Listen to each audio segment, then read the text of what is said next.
کارده که میافتم ای خدا میگه خلاصا من یه دکمام سورم من چی چاره کنم این 40 سال میشه بیواداری من ده تا بچه داشت.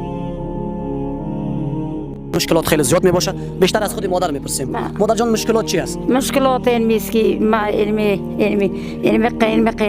امی صغیره را اینا که من شیشتمو بردم شیدی من مینا را گرته شیشتم 40 سال میشه بیواداری من ده تا بچه داشتم. سالا هیچ قطعی و قیمتی آمده که شوا روزا من به مو خدا که تو مرا قسم نمیتی اگه شوا آمده می چرتی روزگار هستم که خدا این می کارده که میافتم ای خدا میگه خلاصا من یه دکمام سورم من چی چاره کنم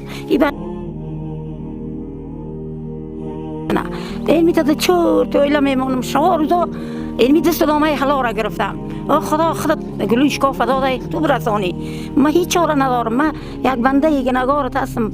بعضی وقتا دختران میگه تو شبا میخیزی سری جای نماز ریشتگی هستی گریان میکنی میگم خدا میروانه. توفیق بده دوستان عزیزم این قسمی که صدای مادر شنیدین همه تون ان شاء الله با ما باشین بتونیم که مادر تحت پوشش قرار بدیم و خداوند متعال توسط مادر همه ما را راه بهشت برای ما نصیب بکنه ان شاء الله.